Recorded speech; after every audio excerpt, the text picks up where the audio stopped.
Hi all, welcome to Learn IT. In the previous videos, we learned about AWS Code Commit Service and we had created a demo repository, and today we are going to talk about AWS Code Build Service, which is another service in the AWS Developer Services category. So we will learn what is AWS Code Build, what is AWS Code Build's workflow, how does it work, what is AWS Code Build base IAM policy which is required to create AWS Code Build projects and creating build environments. We will also learn about AWS Code Build project definitions for Java application, and we will also learn about build spec YAML file which will be responsible for building our source code. And at last, we will build a Java application source code from AWS Code Commit repository. So what is AWS Code Build service? It's a fully managed continuous integration service that can compile your source code, execute test cases over the source code, and produces code artifacts that are ready to deploy. We don't have to worry about the build servers. We don't have to provision, manage, and scale our build servers. It is all managed by AWS. We don't have to install or manage any software on our build environment. And it is auto scaled. It can scale up and down automatically based on the number of build requests. We don't have to worry about the auto scaling of our build servers, and it provides pre-packaged build environments and also allows us to create custom build environments using Docker images. If we look at the workflow of AWS Code Build service, it allows us to build source code available at AWS S3, AWS Code Commit, Bitbucket, GitHub, or GitHub Enterprise servers.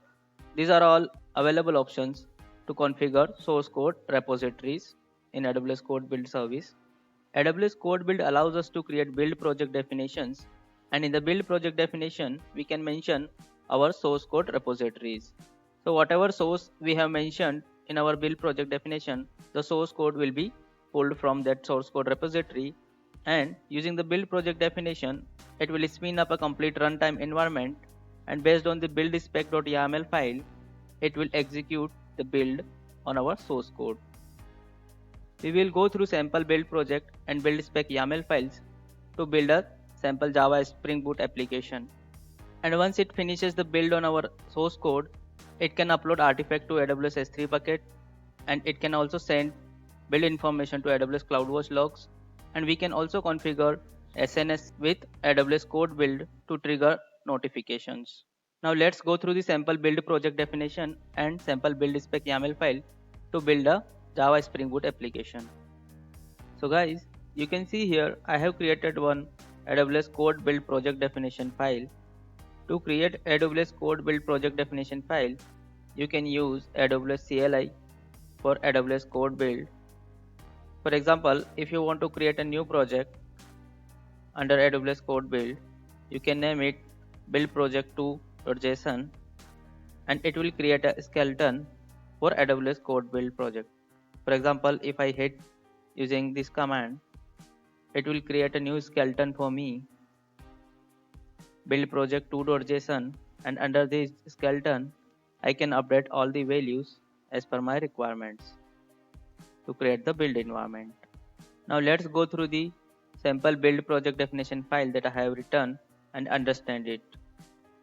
So the very first property I have here is the name. It is the name of the build project which we'll be using to start our build.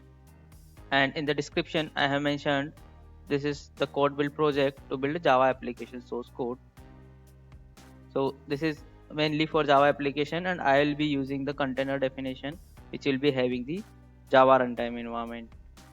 Next we have a source provider information, and here we have to provide the information of our source code repository.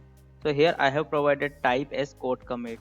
You can also use GitHub and GitHub Enterprise Server instead of code commit. Next we have location, and under location we have to provide the repository URL. And next we have build spec, and here we have to provide the build spec location. I have kept it empty because I am providing my build spec YAML file along with my source code from the repository. So we will be going through that build spec YAML file as well, and we will check what and all we have to mention under build spec file. Next we have is source version, and under this property we have to mention the tag of the our source code, or we can also provide the branch name. So I have provided master for now. and it will pull all the code from the master branch for every build. Next we have a block of artifacts, and under artifacts block we have to provide the information where we want to upload our build artifacts. The first property we have under artifacts is the type of the artifacts location, and I have provided S3 as my artifacts location. We can also provide AWS code pipeline, which we will be seeing in the upcoming videos. Under the location I have provided the bucket name where I want to upload the artifacts, and this is the path of the artifacts under the bucket. For namespace type, you can mention the build ID so that it will be unique for every build. Your artifacts will be separated by the build ID under the path of the bucket you mention. And you can provide the name for your artifacts and also packaging. For S3, you can use none or also zip if you want to zip the artifacts. Next two properties we have here is to override the artifact names and enabling the encryption on artifacts in the S3 bucket. Next block we have here is for cache, which is useful in case of large source code repositories. It helps us to avoid all the reusable piece of execution. Like in case of large code repositories, it will not pull all the code from repository every time, and it will only pull the files which got changed after the last build. The next block we have here is for environment, and this is the most important part of the project definition. And here we are mentioning the container which we want to create for our build environment. I have mentioned the container type as Linux container, and image I have chosen the pre-configured image provided by the AWS code build, and this image has Java runtime environment and it can build Java source code applications. In the compute type, you can mention the compute type available for this container. I have provided build general one small, which is 3 GB memory and 2 CPUs. The image which I have mentioned here is provided by AWS code build. You can also provide custom images from AWS ECR or Docker Hub. And the last property we have under environment is privileged mode, and if we make it true, we will be able to use AWS code build to build Docker images. So this is privileged mode, and if you want to build Docker images using AWS code build projects, you can mark it true. The next property we have here is service role, and this is the execution IAM role for this code build project. And using the permissions available with this service execution role, our code build project will be able to access other AWS services like AWS S3, AWS SNS, AWS CloudWatch, and AWS Code Commit to pull the code from Code Commit repository. Now let's go to AWS IAM console and quickly see the permissions available with this service role. So I have code build demo service role, and if we look at the policies attached to this service role, we'll be able to see what and all permissions I have given. So you can see here it has permissions for CloudWatch log groups, create and put log events. Also it has permissions for our code commit repository, AWS code commit repository, because we are pulling the source code from AWS code commit in this example. And we have given permissions for AWS S3 because we want to upload our artifacts to AWS S3. At last, we have one more block of permissions for code build report groups because we want to upload test results and create report groups in our AWS code build project. So this was the service execution role and IAM policies for AWS code build project. The next property we have here is timeout in minutes, and this is the build timeout, and I have mentioned 6 minutes, which means it will timed out if the build is not finished under 6 minutes. The next property we have here is queue timeout, and this is the timeout when our build request is waiting in the queue, and if it is more than 10 minutes it will not be triggered. The next property we have here is badge enabled, and if we mark it true, AWS code build project will give us a URL from where we will be able to see the status of our build. So we will see this while running our first build for Java application.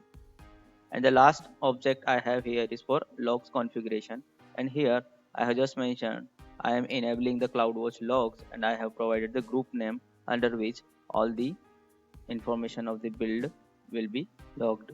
So guys, we have gone through a sample AWS code build project definition file. Now let's go to AWS console again and go to AWS code build.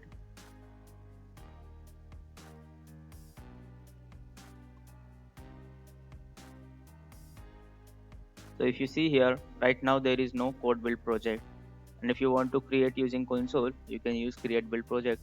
For now we are creating with AWS CLI, and to create it via AWS CLI, we just have to use our code build project definition file as an input file to AWS code build create project command. So we have a create project command with AWS code build CLI, and in the input JSON file we can provide the file which we have created. So I am providing code build demo project.json file, and it should create a project with the name learn IT demo build project. Now let's execute this command. So if it gets successfully executed, you will be able to see the response of the AWS code build project, and you can see what and all information it has used to create your build project. Now let's go to AWS console again and refresh our AWS code build console. So you can see here it has created one AWS code build project now. So guys, we are done with one part of the process. We have created one build project, and this build project will help us to create build environment to build our source code. Now let's go to the repository and understand the build spec YAML file. So guys, I have configured this Learn IT demo repository with our AWS code build project, and if we look at the sample project, I have included one build spec YAML file in the root directory of this project. Let's have a look on the build spec YAML file. So you can see here in this build spec YAML file we have phases which will be our build phases, and these phases will be executed in order while running the build over the source code repository. The first phase we have here is install, and this is to install any external software or library if you want to install on our container before executing the build. Similarly, in the pre-build, if you want to perform some commands, you can perform it. And in the build step, you will have to provide the actual commands which will build your source code. So I have provided mvn clean install, and this command will be executed on our source code in the container and will produce a Java artifact. And the last phase we have is post build, and under post build you can perform tasks like sending notification on build success or failure via SNS top. The next thing we have in the build spec YAML is reports, and under reports we have to mention the AWS code build report group under which all the reports will be pulled. I have mentioned base directory as target/surefire reports. So post build it will look inside the target folder and pull all the files available at surefire reports folder. And at last we have artifacts details, and here we have to mention what will be our artifacts to upload inside the S3. So I have mentioned here target/demo001 snapshot.jar. This is the name of my artifact, and it will pull the artifact from target folder and upload it to S3 for successful build. Now let's go to AWS S3 and look at our artifacts bucket. So I have created one AWS S3 bucket, and I am using this with my AWS code build project. The bucket name is Learn IT code build artifacts bucket. If you see here, I have created one folder that is Java app artifacts, and right now there is nothing in the Java app artifacts folder. Now let's go to AWS code build again and start our build. Once you start the build, you will be able to see the phase details here. So you can see here it got submitted in queued. Now it is provisioning. So it is spinning up the environment now using our build project definition like creating container and all. And once that is done, it will download the source code from the code commit repository.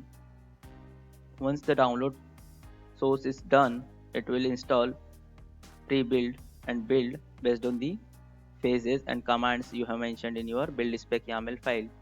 So now it is under the build phase and it is running mvn clean install command.